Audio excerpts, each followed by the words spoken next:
So our next speaker is Kate Meyer. Kate came to this program after working as the director of a small nonprofit off the Caribbean coast of Honduras called the Whale, Shark, and Oceanic Research Center.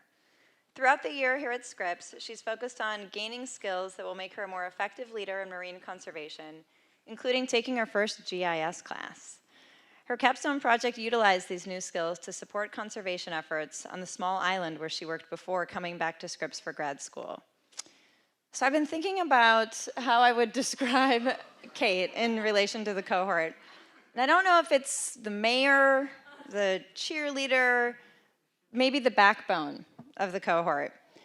But her enthusiasm is contagious and her positivity is truly off the charts. She taught me the term compliment sandwich, and for that I am grateful. So Kate's talk today is called Leveraging Mapping Tools to Increase Local Knowledge of Marine Protected Areas in the Honduran Bay Islands.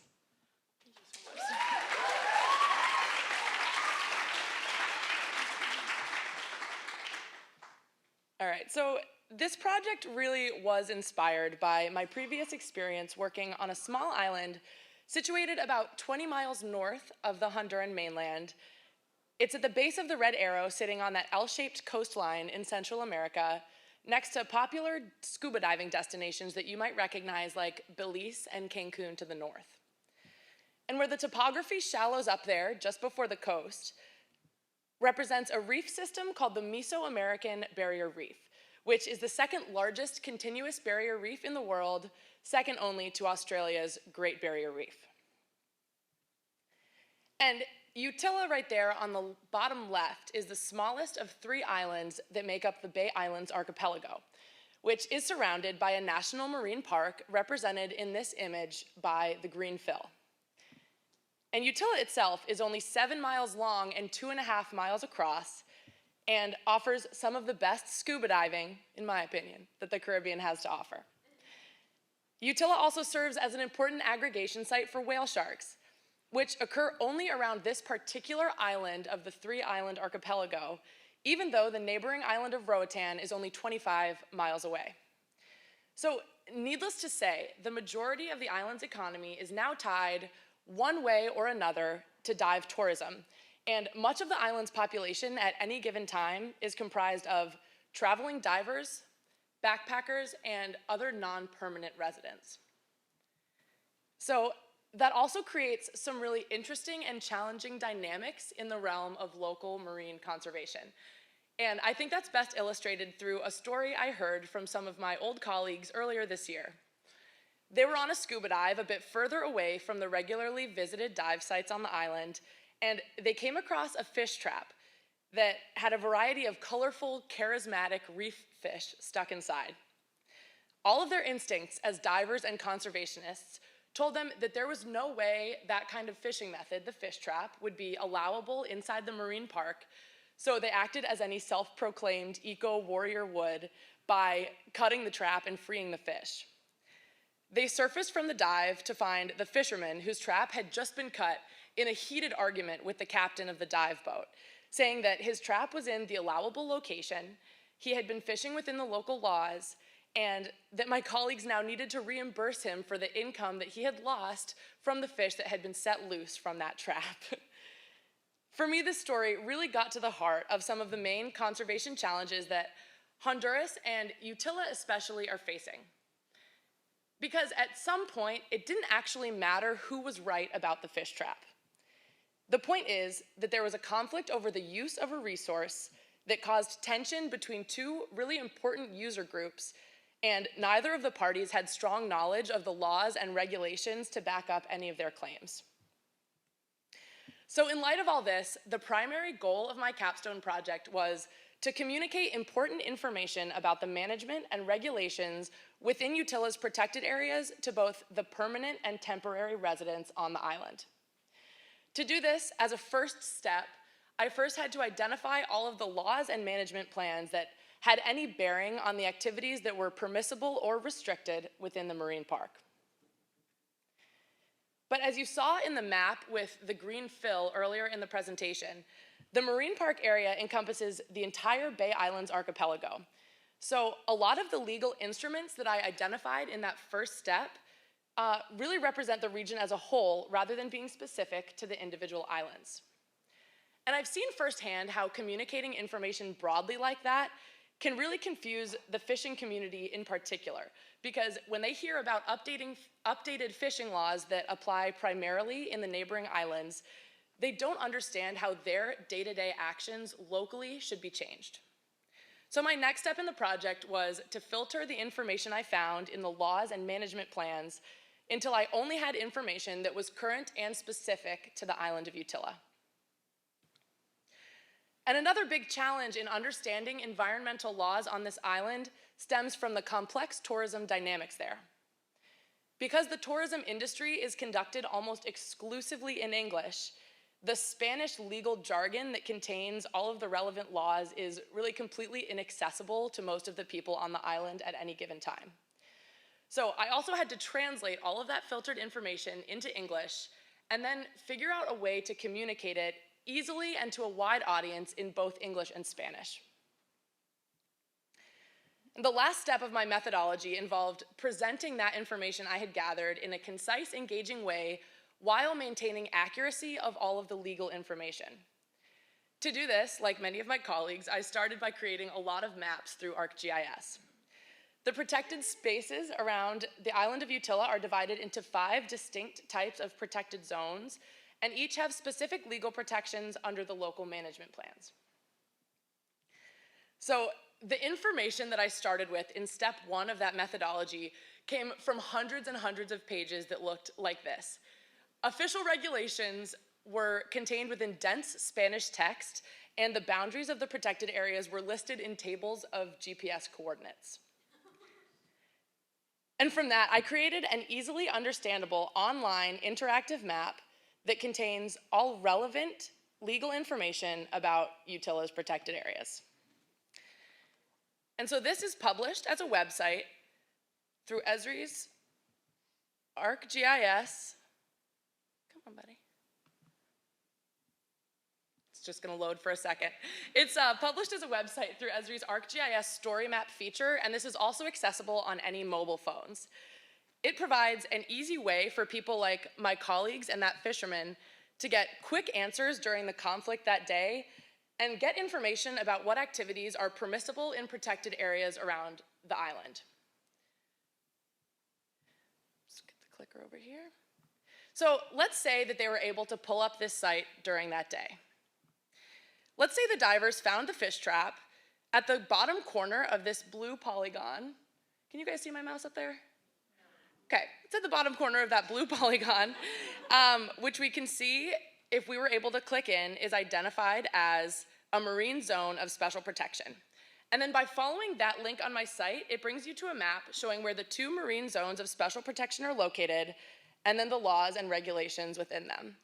And I'm just gonna switch back to my PowerPoint for this because this isn't letting me. Can anybody see anything clicking? Oh, great, it's here. Look at that. Okay, we're gonna click into the Marine Zone of Special Protection and then able to scroll through the text that's here, which brings us to all of the information about the regulations that are within those zones on top of the map. So like I said, the information is pertinent to this area in particular because the fishermen and my colleagues would have been able to say that they identified this area as where they came across the fish trap. And I've divided all of the regulations that I found in all of the laws and management plans on the left so that you're able to scroll through, and then I've also divided them by type. So if we go down to the area that says fishing and fisheries, we can see quickly in the 6th part that fish traps are listed as a type of fishing that is not permissible in this area. Great, so at this point, at least the fishermen and my colleagues are on the same page about the type of activities that can be conducted in this area. But another big challenge that I found is a lack of understanding about who to contact about enforcing those regulations on the island. And so here at the bottom, as I hover over this, you can see that I've made a section that has further information. And here in that further information is information about contacting the patrol coordinator, who is charged with investigating any of those reported violations, and then he will then go and investigate them alongside the local naval forces. So that's really important information that people now have about how to access this. Okay, so for my last 3 weeks on Utila, just gonna use, we're back to seeing it? Great. As the final component of my capstone, I traveled back to the island for 3 weeks last month to introduce my product to the community and then train them how to use it as a conservation tool. And there were 3 main efforts during this field visit. The first was to collaborate with Honduran government officials and marine park managers in community workshops. And at the time, an updated management plan was being drafted, and the government was looking for feedback from the community about some of the regulations before the final draft was approved. I worked with them to develop strategies for my product to be useful in those workshops, and my maps were utilized as a tool during their presentations.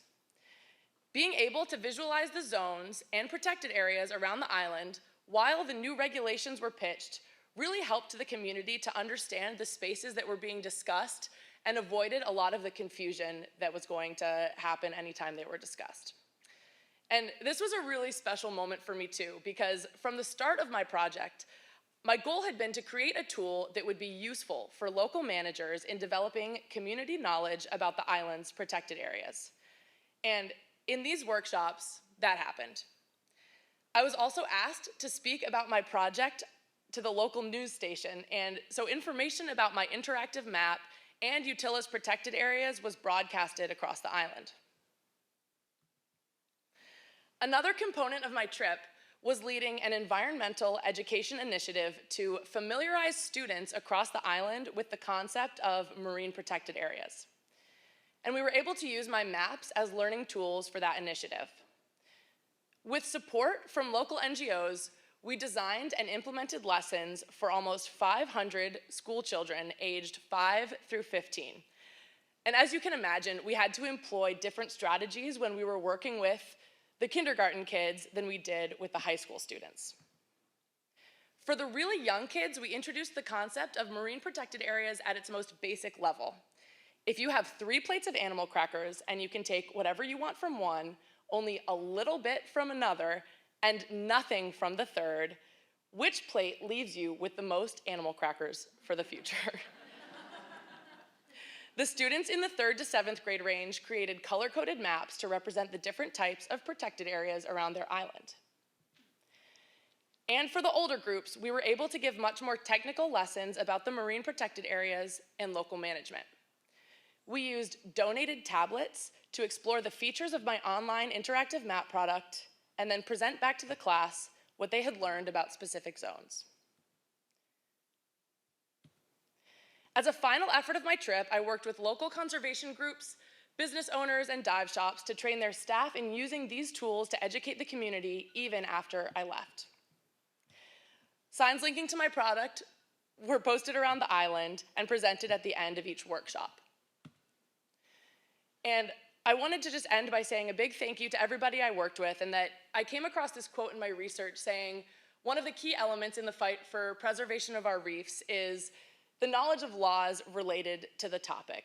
So we can't change the difficult political climate in Honduras in a 10-week project or even in a 10-year project. But what we were able to do is provide tools to alleviate a lot of that tension between those user groups so that multiple stakeholders can work together towards a common goal. There's my thank you slide, and I'm open to any questions you have. Thank you.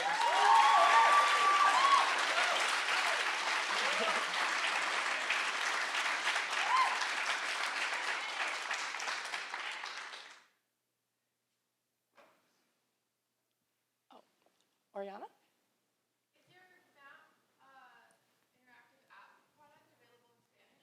It is, and so there's a link at the top. If you can scan for yourselves if you have a smartphone or an iPhone, this QR code will bring it to your mobile device.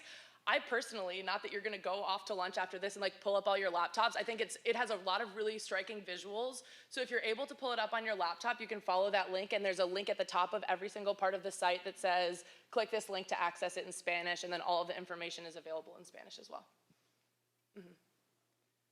Any other questions? Samantha. Can we scan that QR code right there? You can, so if you have an iPhone, this works for me, and a couple of my friends have tried this as well. Even if you just hold up like the photo, like you're about to take a photo, you don't even need to click like take a photo. It should just pop up suggesting to go to this site through your phone.